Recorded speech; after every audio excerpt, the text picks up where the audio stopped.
Everyone has a bright light inside of them that deserves to be seen by the world. That's why it's time to shine the light on the extraordinary who are accomplishing phenomenal things. This is the Shine Out Loud Show with Lillian Ogbogo. Afternoon, good morning, wherever in the world you are, and welcome to another episode of the Shine Out Loud Show with me, Lillian Ogbogo. Now tonight, I have a woman who went from being a teacher and an administrator to helping women of color. She didn't stutter, helping Black women create six-figure businesses, monetizing what's in their heads. She is a course creator, a content designer, but most importantly, she helps women show up and be visible by creating their courses and putting it out in the world. I'm talking about Jen Franks Ahaghotu. Jen, welcome to the show. Thank you. I'm just so energized by that introduction. I'm all about that. Thank you so much. I'm so excited to be here, Lillian. Oh, I am so glad to have you. It's an honor and a privilege, first and foremost, to speak to first a woman who is a Black woman who has made a conscious decision to work with other women of color, especially Black women. So the honor and pleasure is mine. Thanks. So there are people who will know you in terms of your background as being a teacher and an administrator in the New York area. How did you go from that leap from being that teacher, that administrator, to helping women Black women to become thought leaders by creating courses and growing a six-figure business? Yeah. Oh my goodness. How did I end up here? That's a really good question. I always, even as a teacher, I really liked my independence, right? So I started out as a second grade teacher.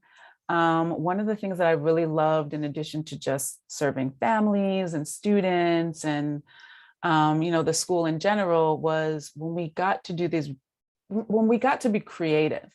Right. And in second grade, so in the US in second grade, those are like 7 and 8-year-olds. We'd do these amazing projects. So I worked in New York, in Brooklyn in particular. And, we had projects where we'd learn all about the ocean, and we'd take the kids to the aquarium, and we'd go to the ocean and, pick out shells on the beach, and kind of really like, we would, what else would we do? We also brought them into like a fish store, and we would see, well, how does fish go from the ocean to your plate? And just all of these amazing things, in addition to, learning your mathematics, and, multiplication tables and stuff like that. We had these really magical experiences with the kids, and where we got to be really creative. And I always loved, that was always my favorite part about teaching. And so I think, as I moved forward in my career, I was, like you said, I was an administrator. I worked on a program that worked with 250 schools in New York City. That was a $6 million budget, I think it was, and it's this massive program.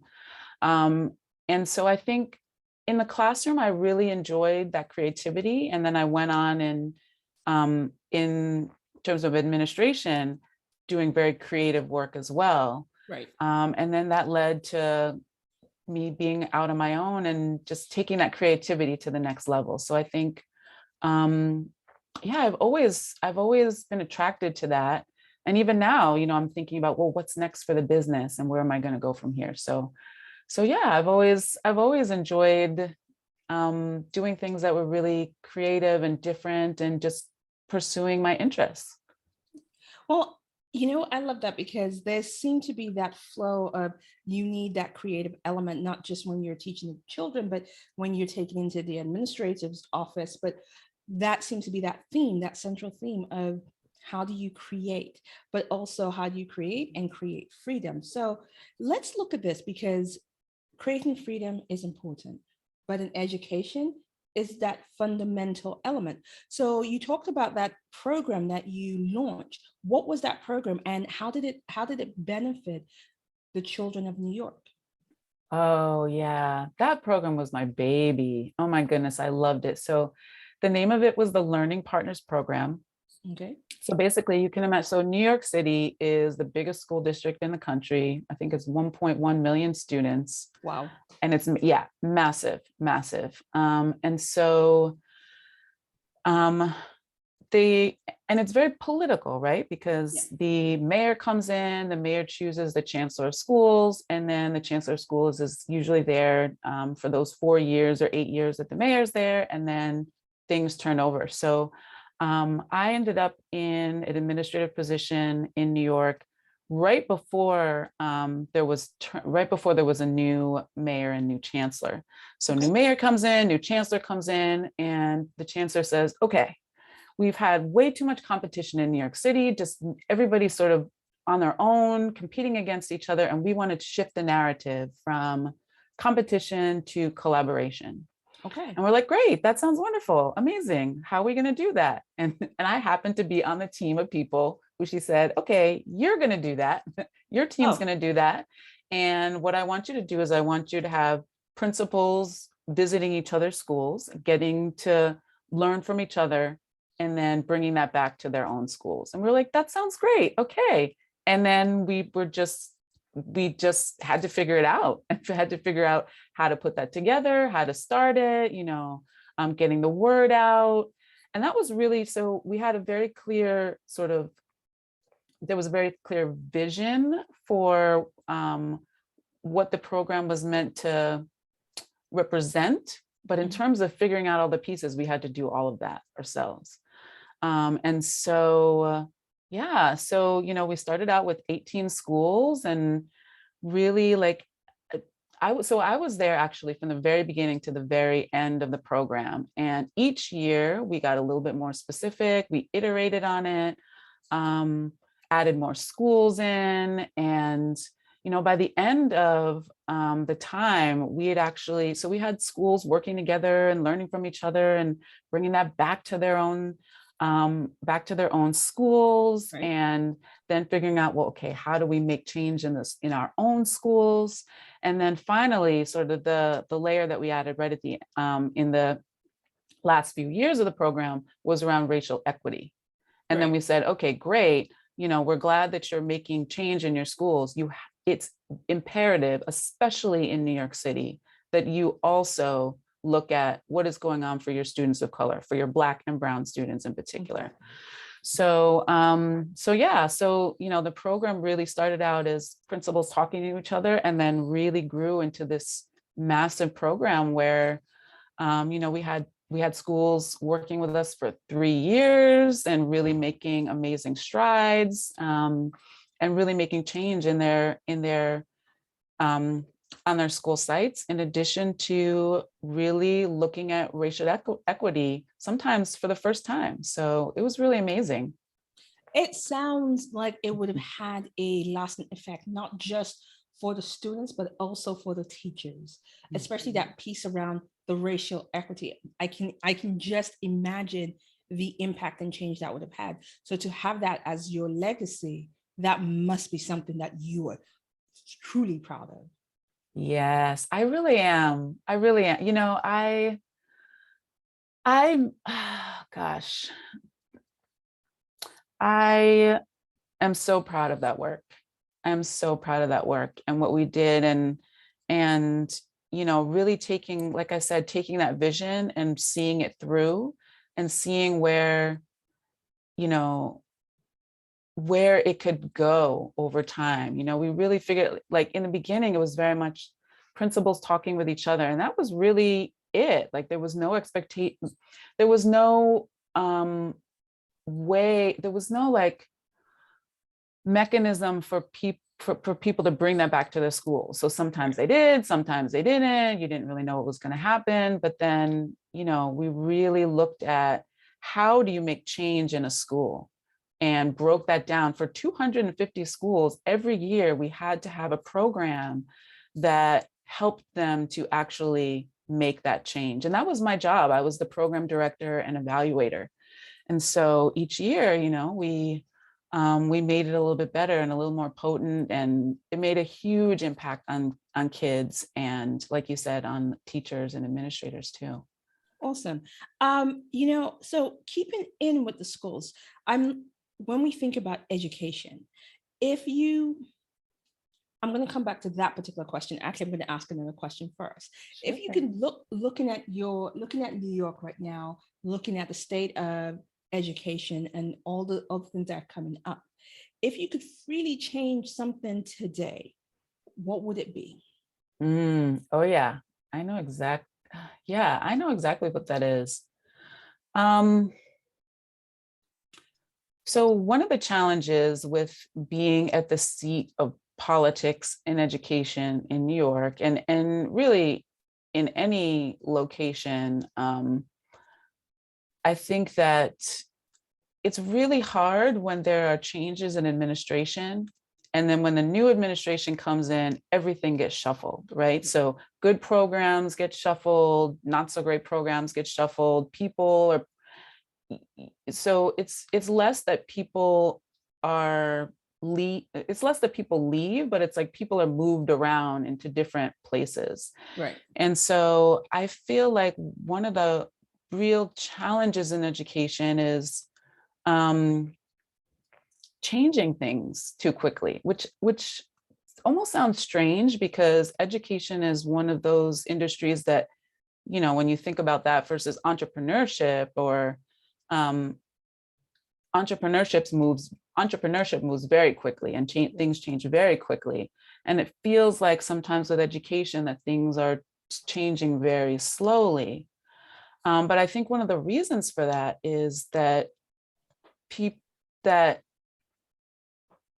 different programs are not necessarily given the time that they need in order to grow. Like it's almost like with a business, if you try to move too quickly with your business or scale too quickly, you can everything can just, Crash and burn. self-destruct. Yeah, exactly. And I think what happens with education, sometimes you try something for a year or two, oh, that didn't work. Try something else for a year or two. Oh, that didn't work. But really, it's not that it didn't work. It's that it takes time for your teachers to understand what it is, and then to be able to teach the kids, and then to teach them well. And then, so I think one of the challenges with education is the rate at which things change and are discarded, when really it would be more helpful to look critically at what's working and what's not and make adjustments based on that rather than just throw something out and start something new. Okay. So, yeah. I understand that.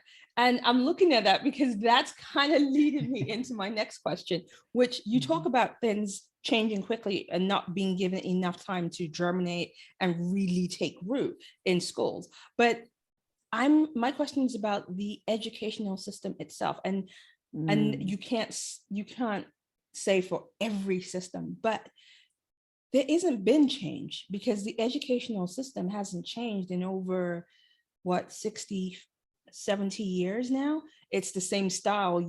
It's a one size fits all. And so this idea that intelligence has to feel, look, and be a certain way.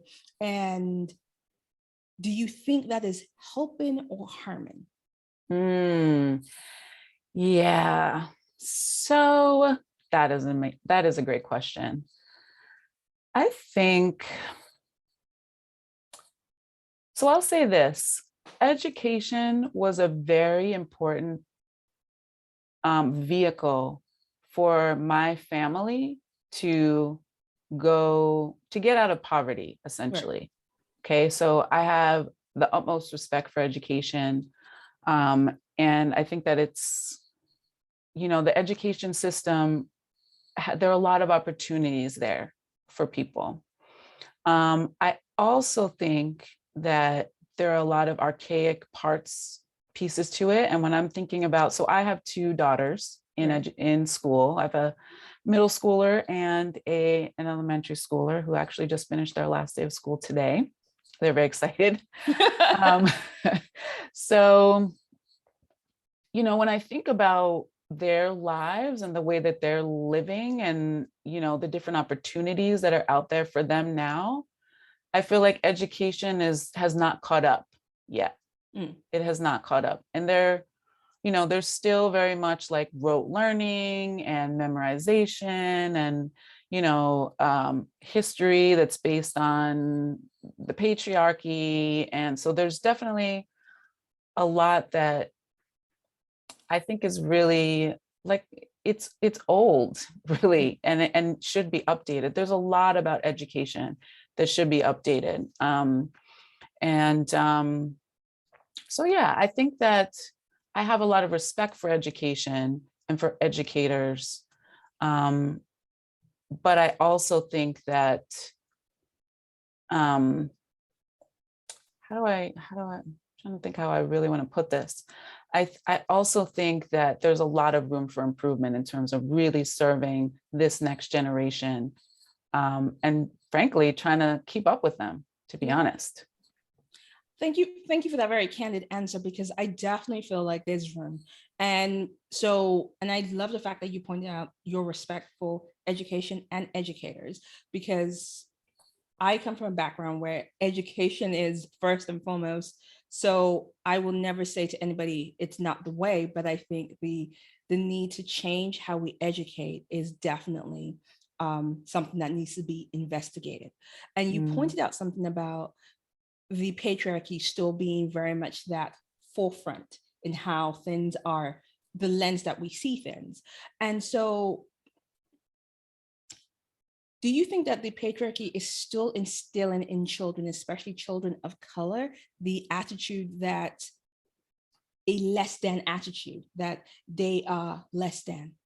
And what can we do as families, as aunts, as parents, as just older in the world to actually start protecting them and reminding them that this is not true? Yeah. Ooh, we're going deep. I love it. We all know, right, that representation is very important. Yes. And we are sorely underrepresented in sort of your typical American education system. So listen, I've worked in public schools, private schools, charter schools. I've worked in, districts and all different socioeconomic backgrounds. And I've seen a lot of schools and a lot of different models. But I will say, and I think that some schools are doing a good job of this, but I think that there's a lot of work to be done in terms of what it is that we teach children, and more importantly, whose stories get told. So yeah. Our stories, stories of Black and Brown people, immigrants, anybody who's not your sort of cis white male. There aren't enough of our stories being told, and it's improving. It's actually improving quite a bit. I think, just not necessarily in schools, but in sort of the media and in content that's out there, think about like Netflix and things like that. I think that I do see more representation than I did maybe 10 years ago, 20 years ago, certainly when I was growing up, when we were growing up. But there's a lot, it's not even close. So I find that, so we live in a predominantly white area. We live in a suburb of Philadelphia. And where there are more different types of people, different races of people coming in, but it's a white world over here, and it's a white school. And so we are constantly talking to our kids about, I'll give you an example. My daughter was in the 4th grade, and she was doing a project on George Washington.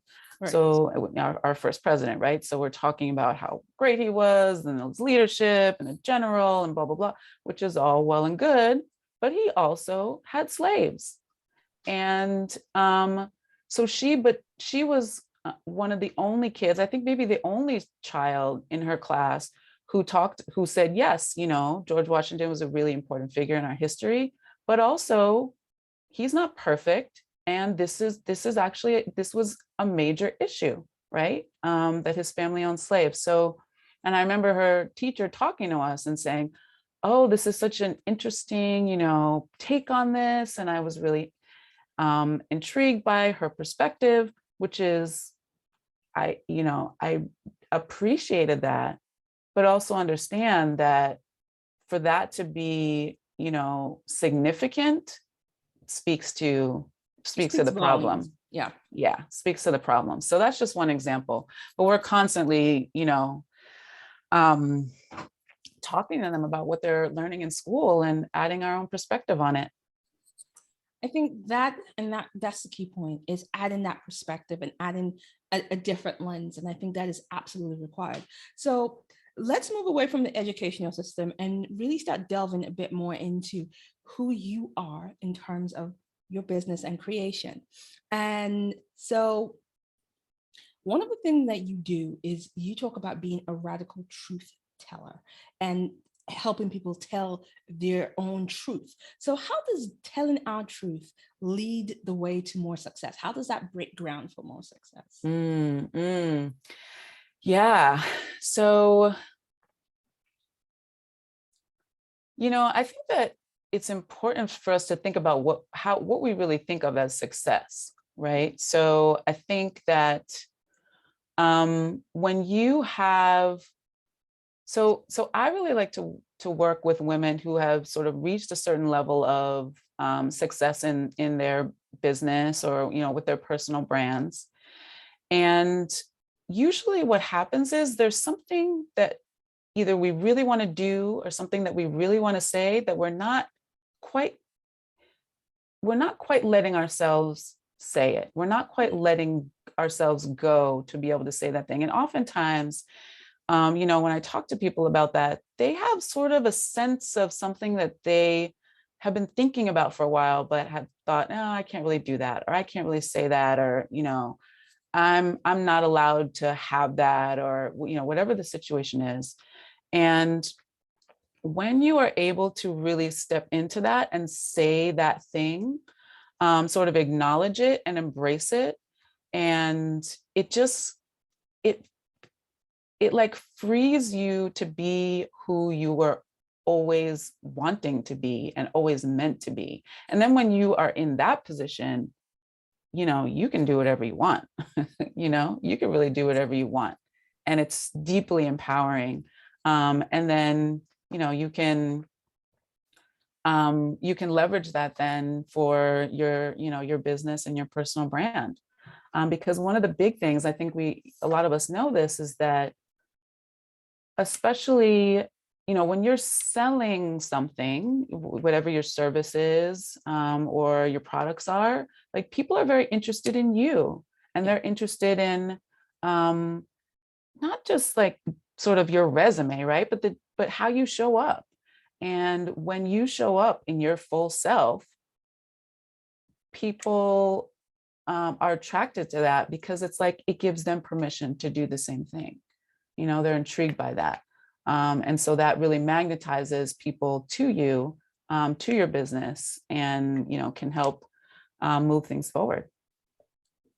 I love that. I love the fact that it's about getting women to that space to say, this is who you are, and the world needs to know you.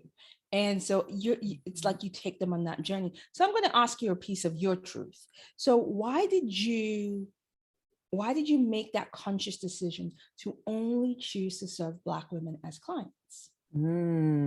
Yeah. That was something that took a while for me to get to in the beginning, because, with these businesses, it's like, well, first of all, I used to think that the business was the thing that, okay, I'm building a business and I'm going to get clients and I'm going to, provide services, and that's what I'm building, right? And then you get on the journey, and what I realized was that the business is not really the thing. Self-actualization is the thing, and the business is the vehicle to do that. So So yeah, so this being on this journey for the past few years has been like the most beautiful growth opportunity and personal development, and personal, freedom experience that I've ever, like there's nothing that's even come close to that.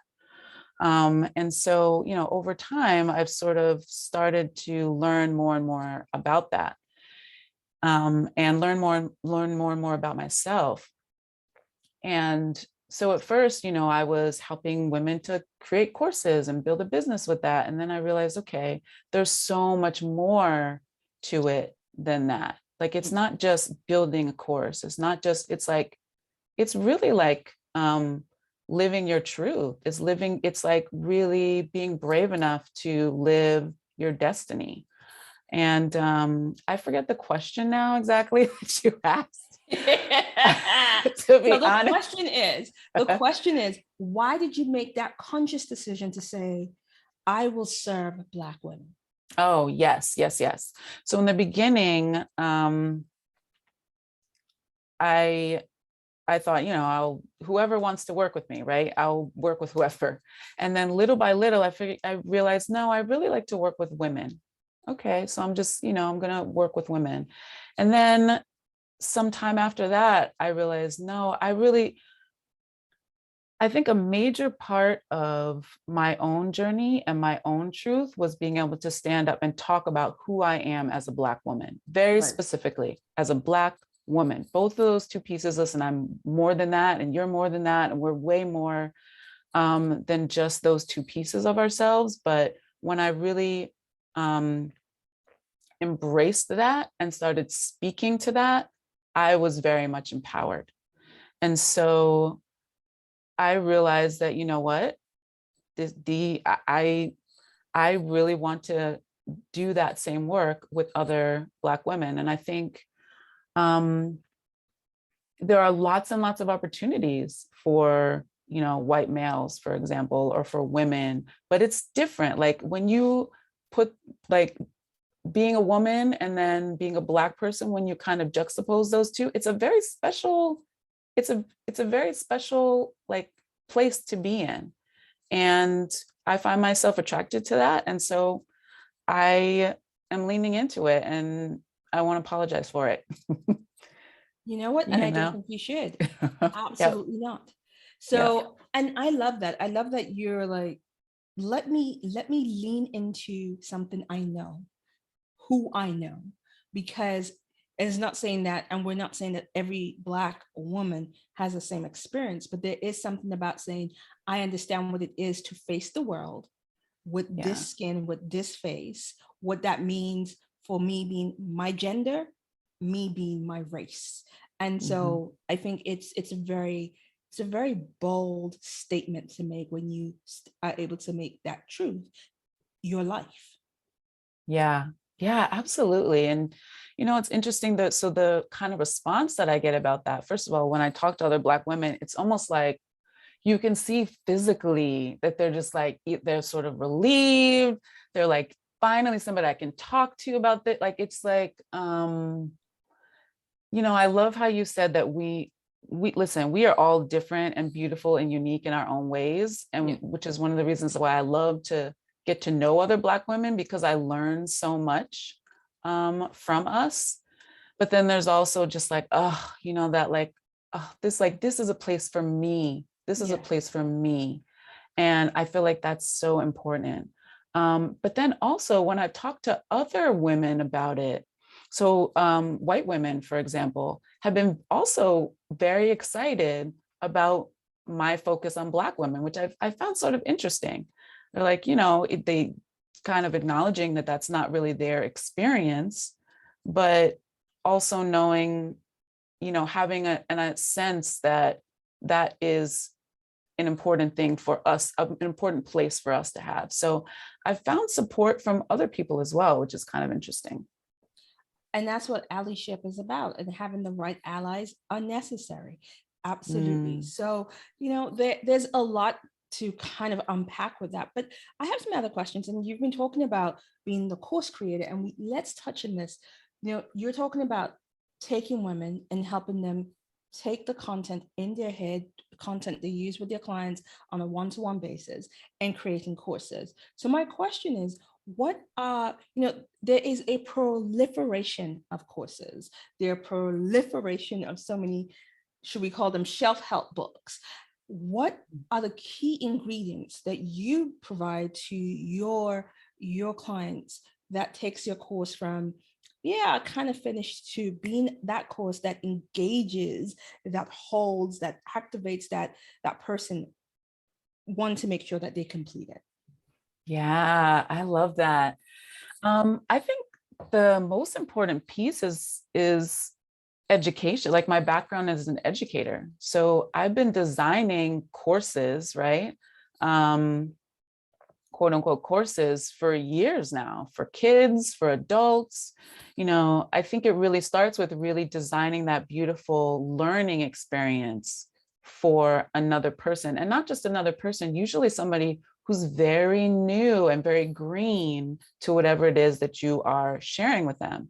So when you think about that, it's really important to think be very empathetic with your audience and think, okay, if I was completely new to a topic, what is the first thing? So like, if I was completely new, like I wanted to learn how to garden, for example, and I've never touched that before in my life.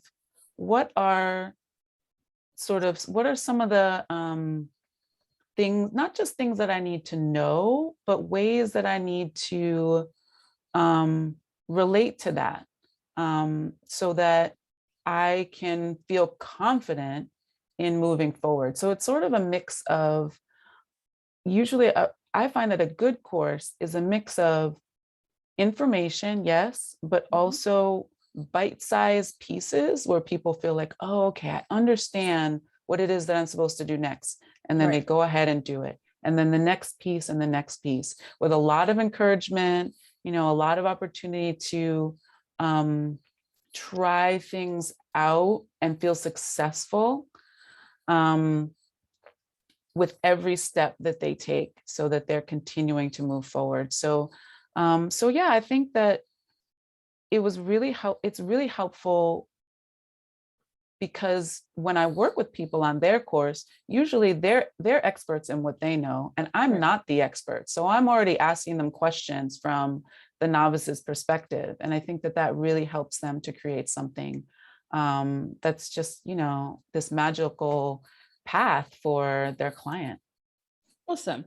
And I'm a course junkie, so I'm always constantly learning. So I do appreciate a well put together course. I do. So, when we go back into your bio, you talk about trying to outrun racism. That's a new one. Racism, sexism, and the patriarchy. And, and you were doing that by always trying to be a little more perfect. Do you think that this is one of the main things that keep women stuck, especially women of color? And if you do think this is so, what is the one thing women can do daily to undo this damage? Yes. I think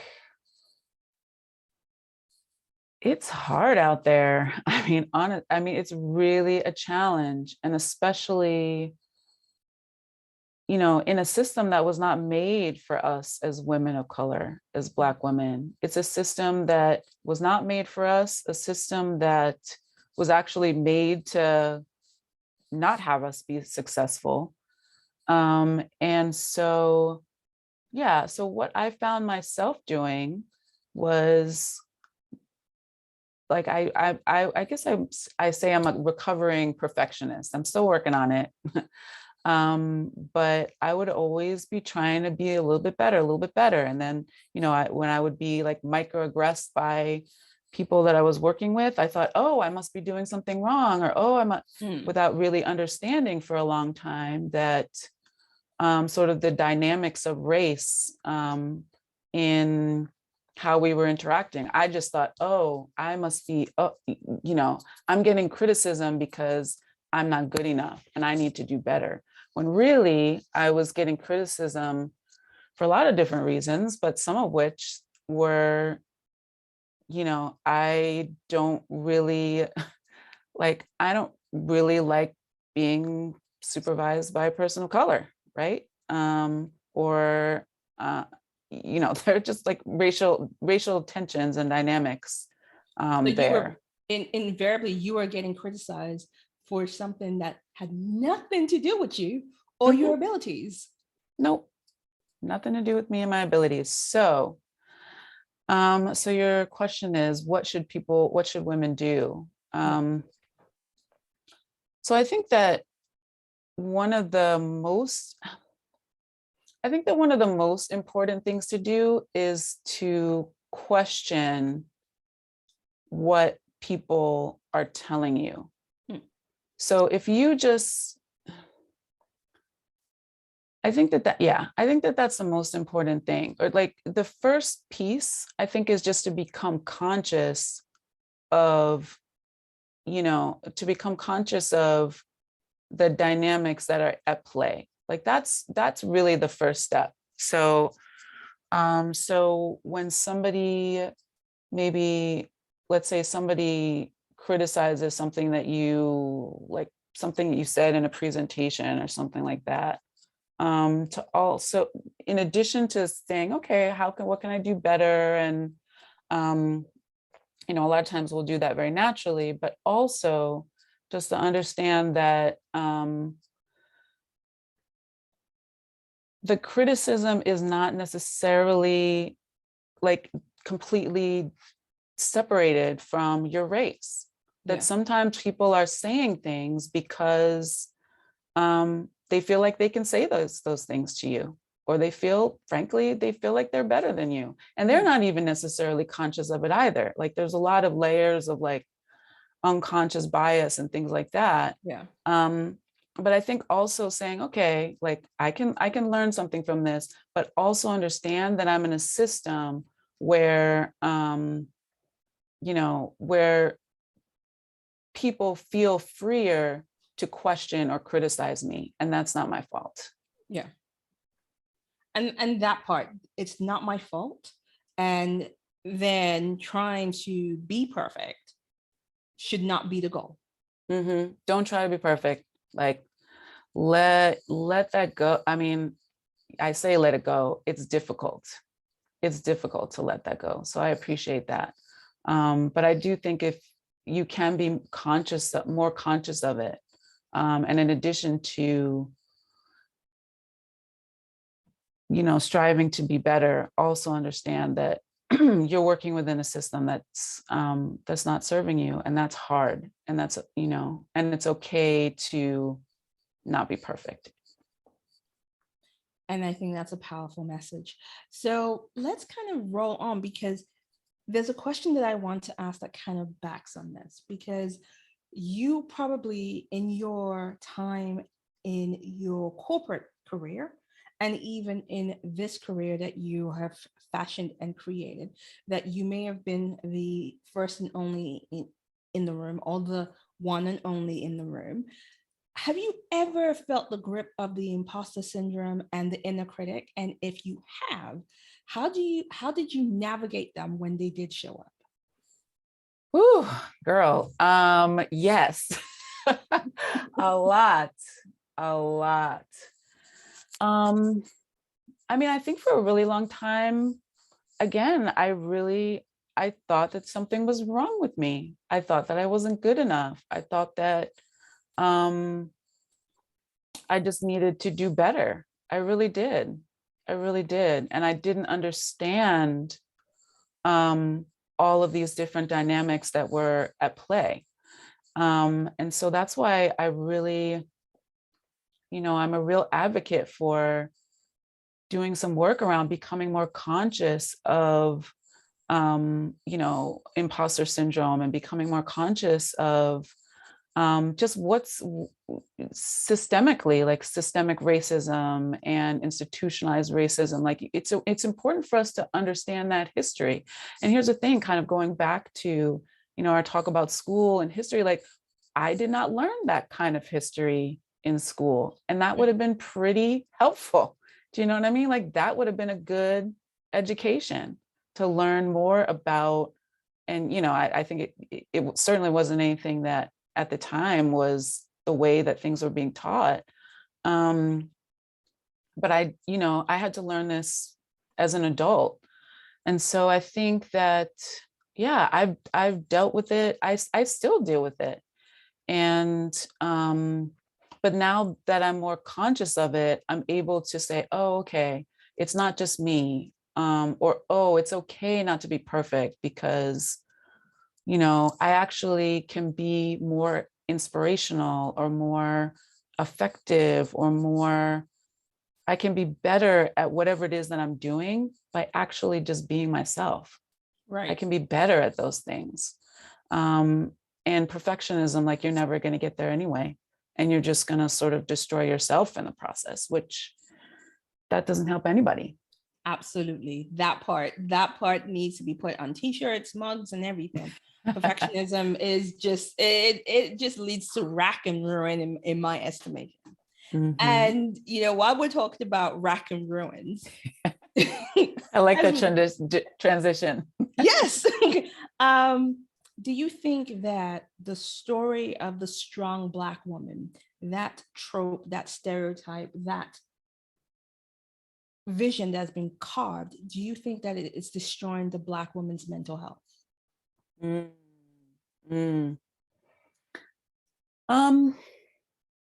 I think that I feel like it's interesting because in many ways, the strong Black woman serves us, right? Like, because there are all of these ways in which the patriarchy, sexism, racism are pushing us down. We put up armor. Like, of course, I don't want to say that it's necessary, but it helps us in many ways. And I think that, many of the successes that I've had so far, I've had to kind of suit up, put on some armor, and like go out there and do what I need to do. However, it also is just it's also destructive as well. It's also just, so I guess I don't want to say that I think that it's all negative, because I don't see it in quite such a black and white way. But I think that if we sort of depend on it and we hold on to it for dear life, then,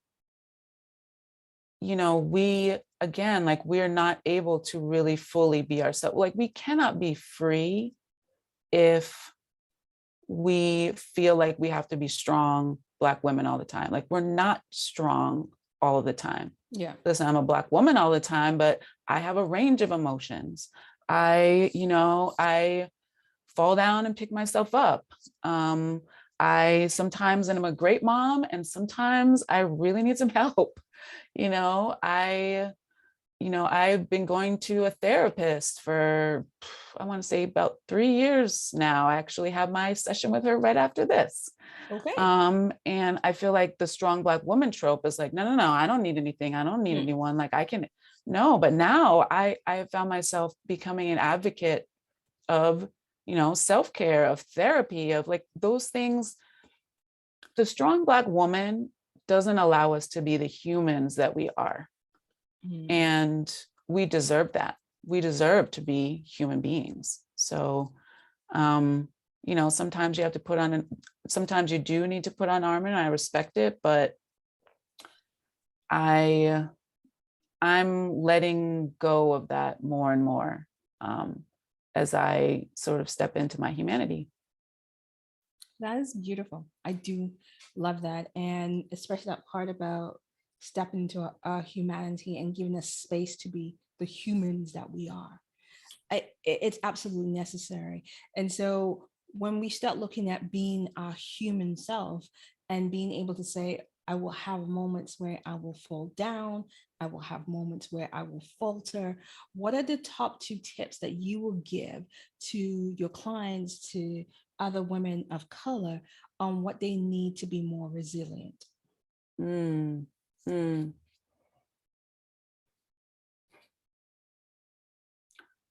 So one thing is to, let's see, I feel like I have so many different things I want to say about this.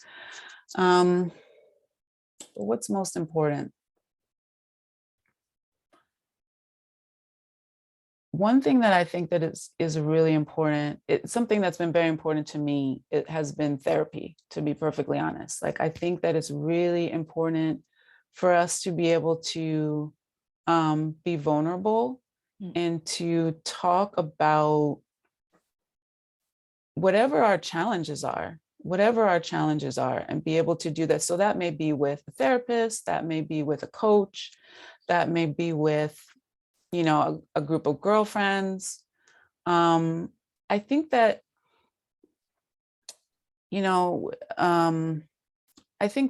there's this idea about shame, right? And shame being, Brene Brown talks about shame being something that it thrives with secrecy, it thrives with silence. And so I think one of the most important pieces is to find whoever you need to talk to, so that you're not silent about the things that are hard for you, it's really important to have those kinds of conversations. It's important to, if you want to cry, if you want to scream, like, just let out your emotions.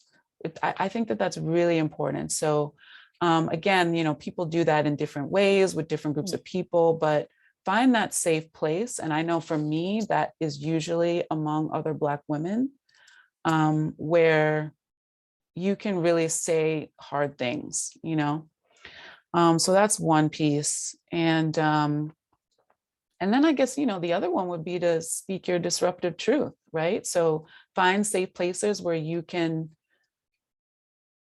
bring all of who you are. And then there's this beautiful transcendence that happens when you bring, part of that message out into the rest of the world. It's very empowering. So, don't just keep it to yourself.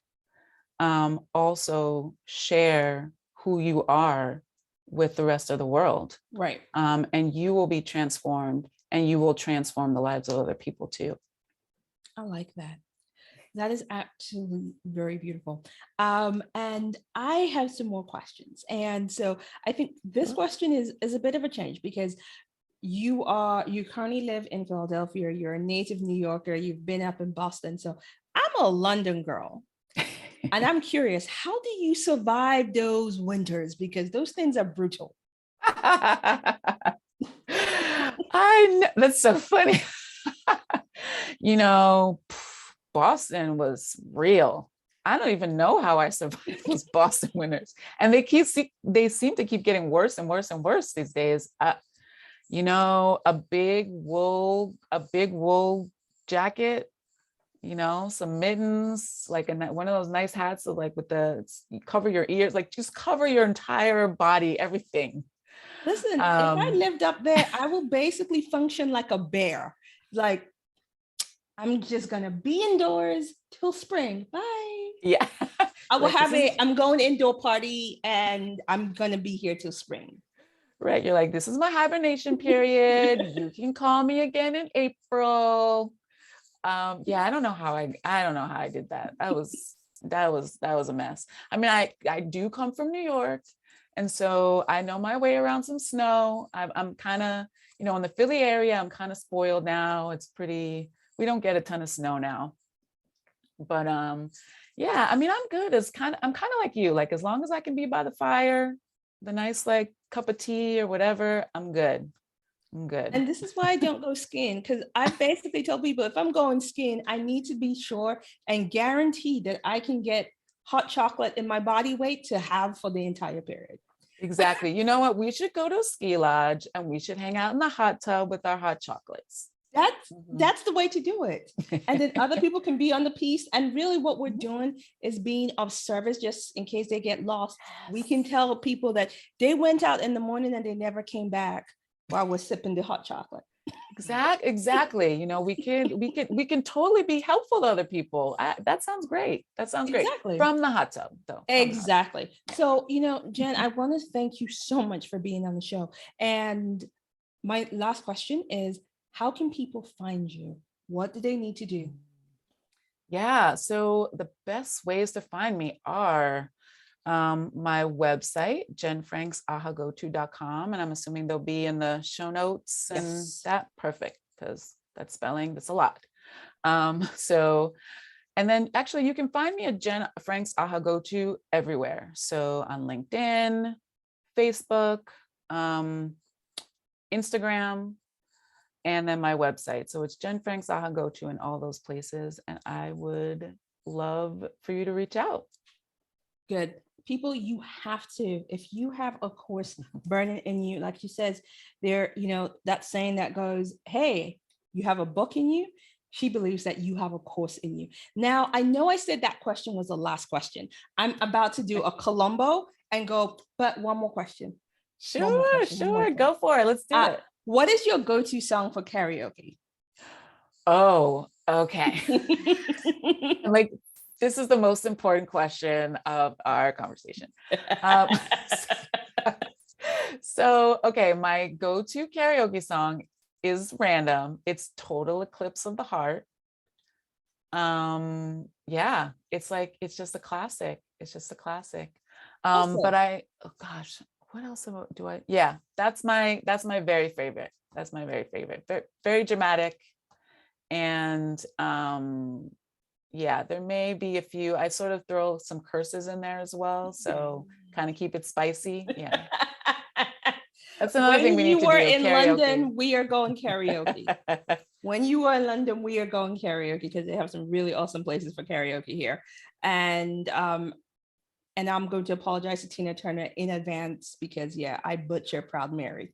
Oh, I can't wait to hear you butcher Proud Mary. I do the whole dance routine and everything, and then I end up on the floor for like 10 minutes. Just recovering. And then I'm then just in awe of Tina Turner because I've seen her do that in heels and just look fantastic and amazing. And I'm like, no. I know. Oh, Tina, legend. And Lillian, legend as well. Well, thank you. And I'm going to say again, thank you for being on the show and sharing your information with us. All your details are going to be, all your links are going to be in the show notes. So people, please connect with Jen Franks Ahaghotu. And I have to be very mindful of the pronunciation because names are important. And so again, I'm going to say thank you. And it has been a pleasure. Oh, it's been such a pleasure, Lillian. Thank you so much. You're welcome. Guys, you've heard the show. You've discovered a bit about the woman. Reach out to her, find out more, find out how she can help you birth your course so that we are taking your course in 2022, 2023, and beyond, and you can make that change in somebody else's life. Now, you like the show, you know what to do. Give us a like, give us feedback, come back to us, tell us who else you'll love to hear on the show. In the meantime, it's a wrap, and we'll see you same time next week. Bye. Bye.